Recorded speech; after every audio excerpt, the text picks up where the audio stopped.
थालीपीठ बनवण्यासाठी लागणारे साहित्य: 1 वाटी साबुदाणे, त्याच्यानंतर घेतलेला आहे आपण बटाट्याचा किस, अर्धा वाटी शेंगदाणे, कोथिंबीर, 2 मिरच्या, 7 ते 8 पाकळ्या लसूण, त्याच्यानंतर घेतलेला आहे पण आलं, अर्धा चमचा जिरं. त्यानंतर आपण हा 1 वाटी साबुदाणा बारीक करून घेणार आहे मिक्सरमध्ये. आता हा साबुदाणा आपण बारीक करून घेतलेला आहे. आता यामध्ये आपण 1 वाटी पाणी ॲड करून त्याला 10 मिनिटं भिजायसाठी ठेवून देऊया. त्यानंतर आपण त्याच्यामध्ये आता मिरच्या, आलं आणि लसूण हे बारीक करून घेणार आहोत. इथे आपण पाहू शकता आपला साबुदाणा 10 मिनिटे भिजून मस्त तयार झालेला आहे.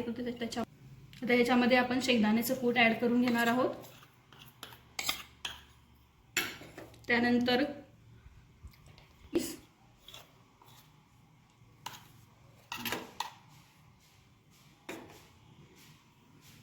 त्यानंतर घालणार आहोत आपण मिरची, लसूण आणि आल्याची पेस्ट. त्यानंतर जिरे, कोथिंबीर. आता हे आपण मिक्स करून घेऊया.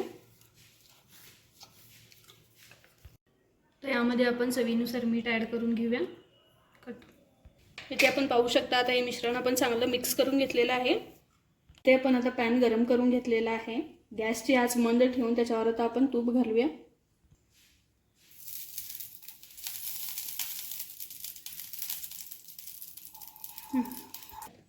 आता याच्यामध्ये आपण थालीपीठाचं मिश्रण घालून घेऊया.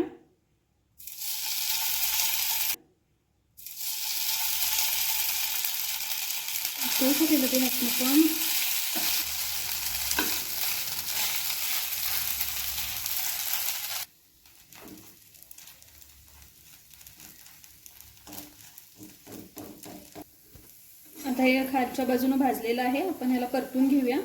इथे आपण बघू शकता हे दोन्ही बाजूने आता आपलं मस्तपैकी भाजून झालेलं आहे. हे आता आपण काढून घेऊया. चला तर आपले साबूचे थालीपीठ तयार आहे. अशाच नवनवीन डिशेससाठी आमच्या चॅनलला सबस्क्राईब करा आणि ही रेसिपी कशी वाटली कमेंटमध्ये नक्की सांगा.